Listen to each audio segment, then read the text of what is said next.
Hi friends, എല്ലാവർക്കും സുഖമാണെന്ന് വിചാരിക്കുന്നു. നമ്മളെല്ലാവരും അതീവ ദുഃഖത്തിലാണ്. നമ്മുടെ ഒരു നാട് മുഴുവൻ വെള്ളത്തിലും ഉരുൾപൊട്ടലിലും ഒക്കെ നശിച്ചു പോയതിൻ്റെ ആ ഒരു വേദന എല്ലാവരുടെ മനസ്സിലുണ്ടായിരിക്കും. എന്തായാലും ജഗദീശ്വരൻ അവർക്ക് അർഹമായ പ്രതിഫലം കൊടുക്കട്ടെ. മരണപ്പെട്ട ആളുകളെക്കാൾ വിഷമം ജീവിച്ചിരിക്കുന്ന ആളുകളെക്കുറിച്ച് ഓർക്കുമ്പോഴാണ് അല്ലേ. കാരണം അവരുടെ ഉറ്റവരും ഉടയവരും ഒക്കെ നഷ്ടപ്പെട്ടു. അവർക്ക് ആരുമില്ലാതെയാകുക. ഇപ്പോൾ എൻ്റെ അറിവിൽപ്പെട്ട എൻ്റെ അടുത്ത ബന്ധമല്ലെങ്കിലും അകന്ന ഒരു ബന്ധു, അവരുടെ കുടുംബം മൊത്തം 11 അംഗത്തിൽ 10 ആളും പോയി. ഒരു കുട്ടി മാത്രം അവൻ്റെ ഉമ്മയുടെ വീട്ടിലേക്ക് വന്നതിൻ്റെ കാര്യത്തിൽ അവൻ മാത്രം രക്ഷപ്പെട്ടു. ബാക്കി എല്ലാവരും ഒഴുകിപ്പോയി. അതിൽ 6ഓളം പേരുടെ മാത്രം മൃതദേഹങ്ങളെ കിട്ടിയിട്ടുള്ളൂ. ബാക്കിയുള്ളവരുടെ ഇനി കിട്ടാനിരിക്കുന്നു. ഇങ്ങനെയൊക്കെ ആണെങ്കിലും ചില കീടങ്ങൾ അല്ലേ, നമുക്ക് ആർക്കും ആരെയും സഹായിക്കാൻ കഴിയില്ലെങ്കിൽ വേണ്ട, സഹായിക്കാതിരിക്കുക. നല്ല മനസ്സുകൊണ്ടൊന്ന് പ്രാർത്ഥിക്കാൻ, അതിനുള്ള മനസ്സ് കാണിക്കാൻ ആളുകൾ തയ്യാറായാൽ മതി. ഇത്രയൊന്നും പരാജയം ഉണ്ടാവില്ല എന്ന് തോന്നിപ്പോകുന്നു. കാരണം പ്രകൃതി ഇത്രയൊക്കെ കോപിച്ചിട്ടുണ്ടെങ്കിൽ അതിന് തക്കതായ കാരണങ്ങളുണ്ട്. പ്രകൃതിയിലുള്ളവരും പ്രകൃതിയിലുള്ള ആളുകളുടെ പ്രവർത്തനം കൊണ്ട് തന്നെ പ്രകൃതിക്ക് വേണ്ടുന്നതായ താങ്ങും തണലുമൊക്കെ കൊടുത്ത ജഗദീശ്വരൻ അതിനെ മനുഷ്യരായ ആളുകൾ നശിപ്പിച്ചു അല്ലേ. കോറികളും എന്താ പറയുക, തോടുകളും പുഴകളുമൊക്കെ നിരത്തി, പാടങ്ങൾ നികത്തി അവിടെ രമ്യകർമ്മങ്ങൾ പണിതുയർത്തുന്നു. ഇങ്ങനെ എന്തൊക്കെ ചെയ്യാൻ സാധിക്കുമോ അതെല്ലാം മനുഷ്യന്മാർ ചെയ്യുന്നു. അതുകൊണ്ട് തന്നെ പ്രകൃതി ക്ഷോഭിച്ചതിൽ നമുക്ക് അത്ഭുതപ്പെടാനൊന്നുമില്ല.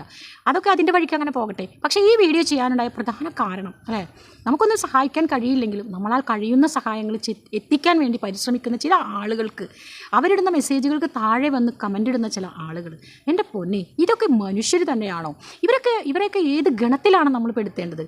അവരെ വിളിക്കേണ്ട വാക്കുകളൊന്നും നമ്മുടെ വായിൽ വരുന്നില്ല. നമ്മൾ വായിൽ വരാത്ത അത്രയും കാഠിന്യമുള്ള വാക്കുകൾ പോലും അവർക്ക് ചേരില്ല എന്നാണ് എനിക്ക് തോന്നിപ്പോകുന്നത്. എൻ്റെ സുഹൃത്തുക്കളെ, നമ്മൾ ഓർക്കുക, നമുക്കൊരാളെ സഹായിക്കാൻ കഴിയണമെന്നൊന്നുമില്ല. കാരണം നമ്മളൊന്നും വലിയ ലെവലിൽ ജീവിക്കുന്നവരൊന്നും ആയിരിക്കില്ല. പക്ഷേ മൗനമായി ഒന്ന് പ്രാർത്ഥിക്കാൻ അല്ലേ, അവരുടെ കുടുംബങ്ങൾക്ക് അല്ലെങ്കിൽ മരണപ്പെട്ടവർക്ക് ഒരു നന്മയുണ്ടാകട്ടെ, അല്ലെങ്കിൽ അവർക്ക് മറ്റൊരു ജീവിതമുണ്ടെങ്കിൽ അത് നല്ല രീതിയിലാകട്ടെ എന്നൊക്കെ നമുക്ക് പ്രാർത്ഥിക്കാം അല്ലേ. അതുപോലെ തന്നെ അവരുടെ ബാക്കി പത്രങ്ങളായി വരുന്ന ആളുകൾക്ക് സഹിക്കാനുള്ളൊരു കരുത്ത് കൊടുക്കണേ ദൈവമേ എന്ന് പ്രാർത്ഥിച്ചൂടെ? അതിന് പകരമായിട്ട് ആരെങ്കിലും എന്തെങ്കിലും സഹായം എത്തിക്കുമ്പോൾ അതിനെ ധിക്കരിച്ച് അത് വേണ്ട, അല്ലെങ്കിൽ അത് അങ്ങനെയാണോ അതിങ്ങനെയാണോ എന്നൊക്കെ ചോദിക്കുന്ന ചില അത്തമ്മന്മാർ, അവരെക്കുറിച്ച് എന്താ നമുക്ക് പറയാനുള്ളത്? എനിക്ക് എൻ്റെ നാവ് വഴങ്ങണില്ല. അവരെക്കുറിച്ച് പറയേണ്ട വാക്കുകൾക്ക് നാവ് വഴങ്ങുന്നില്ല. പക്ഷേ ഇങ്ങനെയൊന്നും പ്രതികരിക്കാതിരിക്കാൻ എൻ്റെ മനസ്സും അനുവദിക്കുന്നില്ല. കാരണം ആ സഹോദരങ്ങൾക്ക് മുമ്പിൽ നമ്രശിരസ്കരായിട്ട് നിൽക്കാനേ നമുക്ക് സാധിക്കുന്നുള്ളൂ. കാരണം ഒരുപാട് ആളുകൾ ചെയ്യുന്നതിൻ്റെ പ്രതിഫലം ഒരുപാട് ആളുകൾ അനുഭവിക്കുന്നു. പക്ഷേ കെടുതികളിൽ പെടുന്ന എല്ലാവരും പാപികളാണ് എന്ന് മുദ്ര കുത്തരുത് അല്ലേ. ഏതോ ഒരാൾ പറഞ്ഞു മലപ്പുറത്തായിരുന്നു എങ്കിലെന്ന്. ഇത് മലപ്പുറത്താണെങ്കിലും വയനാട്ടിലാണെങ്കിലും തൃശ്ശൂരാണെങ്കിലും കണ്ണൂരാണെങ്കിലും എല്ലാം കണക്കാണ് അല്ലേ. കേരളത്തിലാണെങ്കിലും അതാണ് എനിക്ക് പറയാനുള്ളത്. നമ്മളൊക്കെ മനസ്സിലാക്കേണ്ട ഒരു കാര്യമുണ്ട്. നമുക്കൊക്കെ ചിന്താഗതികൾ മാറേണ്ടിയിരിക്കുന്നു. ഇത്രയും വൃത്തികേടാവാൻ പാടില്ല അല്ലേ. കൊച്ചുമക്കൾ അല്ലേ, ദിവസങ്ങളും മാസങ്ങളും പ്രായമായ കുഞ്ഞു മക്കൾ അവശേഷിക്കുന്നവർക്ക് വേണ്ടി പാല് കൊടുക്കാൻ തയ്യാറാണെന്ന് പറഞ്ഞ മെസ്സേജ് ഇതാ ഒരു കുടുംബത്തിൻ്റെ താഴെ വന്നുകൊണ്ട് വളരെ വൾഗായി വൃത്തിഹീനമായ വാക്കുകൾ പറഞ്ഞ് ഇവന്മാരെയൊക്കെ എന്ത് ചെയ്യണം? ചാട്ടവാറ് കൊണ്ടടിച്ചാലൊന്നും പോരാ. ഒന്നുമല്ല. അവർക്ക് ഉള്ള പ്രഹരം ശരിക്കും കൊടുക്കണമെങ്കിൽ ആ നാട്ടിലുള്ള അവരെ അറിയുന്ന ആളുകൾ തന്നെ അത് ചെയ്യേണ്ടിയിരിക്കുന്നു. അറിയാത്തവരുടെ കയ്യിൽ നിന്ന് എത്തുന്ന ഈ മെസ്സേജുകൾ അതിന് ഒരു പ്രചോദനമാകട്ടെ എന്ന് മാത്രമേ എനിക്ക് പറയാനുള്ളൂ. കാരണം ഒരു 4 ആളുടെ കസ്റ്റഡിയിൽ ഒതുങ്ങുന്നതല്ല നമ്മുടെ കേരളം. നമ്മുടെ കേരളത്തിൻ്റെ പിന്തുടർച്ച അല്ലെങ്കിൽ കേരളത്തിൻ്റെ സഹകരണം എന്ന് പറയുന്നതൊന്നും. ഇവരൊക്കെ എന്ത് മനുഷ്യരാണ് അല്ലേ. ആ സമയത്തും ജാതിയുടെയും മതത്തിൻ്റെയും ക്രൂരതകൾ വിളമ്പുന്ന ആളുകൾ. ഞാൻ പറയുന്നത് ഇസ്ലാമോ മുസ്ലിമോ ക്രിസ്ത്യാനോ എന്തോ ആവട്ടെ, ഒന്നും ഒരു മതം എന്ന് പറയാനൊന്നും ഉണ്ടെന്ന് എനിക്ക് തോന്നുന്നില്ല. ഒക്കെ ഓരോ സംസ്കാരങ്ങളും ഓരോ വിശ്വാസങ്ങളുമാണ്. ഇത് മനസ്സിലാക്കാനാണ് മനുഷ്യൻ പഠിക്കാത്തത്. മനുഷ്യൻ്റെ പാഠം ഇനി ഇത് ഇങ്ങോട്ട് പോകുന്നു എന്ന് നമുക്കൊന്നും ചിന്തിക്കാനേ കഴിയുന്നില്ല. ഇവരുടെയൊക്കെ തോളിൽ കൈയിട്ട് നടക്കുന്ന ആളുകൾ അറിയുന്നുണ്ടോ ഇവരുടെയൊക്കെ മനസ്സ് ഇത്ര ക്രൂരമാണോ അല്ലേ? അമ്മയുടെ മുലപ്പാലിൻ്റെ മാധുര്യം നുണയാത്ത ആളുകളാണോ ഇവരൊക്കെ? ഇനി ഇവരൊക്കെ ഏത് കണ്ണിലൂടെയാണ് ഇവർ കാണുന്ന അവരുടെ അമ്മമാരായാലും അല്ലെങ്കിൽ അവരുടെ ഭാര്യമാരായാലും ഇനി അവരുടെ സഹോദരങ്ങളായാലും അതുപോലെ തന്നെ അവരുടെ കുടുംബത്തിലുള്ള ഏതെങ്കിലും സ്ത്രീകൾ ഇവരെ ഏത് കണ്ണുകൊണ്ട് നോക്കിക്കാണും? അവരെ വൃത്തിഹീനമായ കണ്ണുകൊണ്ട് തന്നെ നോക്കിക്കാണും. അവർ ഒരു വൃത്തികേടിൻ്റെ അങ്ങേയറ്റം എന്ന് വേണമെങ്കിൽ പറയാം അല്ലേ. ഒരു കുട്ടിക്ക് അമ്മിഞ്ഞപ്പാൽ ഇറ്റിക്കുക എന്ന് പറഞ്ഞു കഴിഞ്ഞാൽ അത് മാതൃഹൃദയത്തിനെ അതറിയൂ. ഒരു അമ്മയുടെ മനസ്സേ അതിന് തയ്യാറാകൂ. അതിന് തയ്യാറായ ആ ഒരു കുടുംബത്തിനെ ഒപ്പം നിന്നുകൊണ്ട് അവർക്ക് വേണ്ടുന്ന സഹായങ്ങൾ പിന്തുണകളും പറയുക, അല്ലെങ്കിൽ അതിനുവേണ്ടി സഹായങ്ങൾ എത്തിച്ചു കൊടുക്കുക എന്നതിന് പകരം ഈ വക മാന്യമഹാജനങ്ങളുടെ വാക്കുകൾ വളരെ അപലപനീയം തന്നെയാണ് അല്ലേ. വളരെ വൃത്തിഹീനമാണ്. ഇവരെയൊക്കെ ശരിക്കും പറഞ്ഞു കഴിഞ്ഞാൽ എന്ത് ചെയ്യണമെന്നുള്ളത് എനിക്ക് മനസ്സിലാകണില്ല. മനുഷ്യൻ്റെ ഇത്രയും അധപ്പതിച്ചു പോയോ നമ്മുടെ ഉള്ളിലുള്ള മനുഷ്യർ? കേരളത്തിൽ ഇങ്ങനെയുള്ള ആളുകളുണ്ടോ?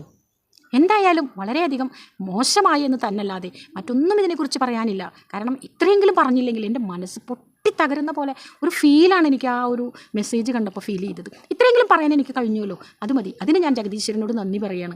എന്തായാലും നിങ്ങളുടെ എല്ലാ അഭിപ്രായങ്ങളും നിങ്ങൾ കമൻറ്റുകളിലൂടെ അറിയിക്കുക. കാരണം എന്താണെന്ന് വെച്ച് കഴിഞ്ഞാൽ ആ നാട് ഇന്ന് നശിച്ചെങ്കിൽ നാളെ നമ്മുടെ നാട്ടിലും ഈ ആപത്തുകളും വന്നുകൂടാ എന്നൊന്നുമില്ലല്ലോ.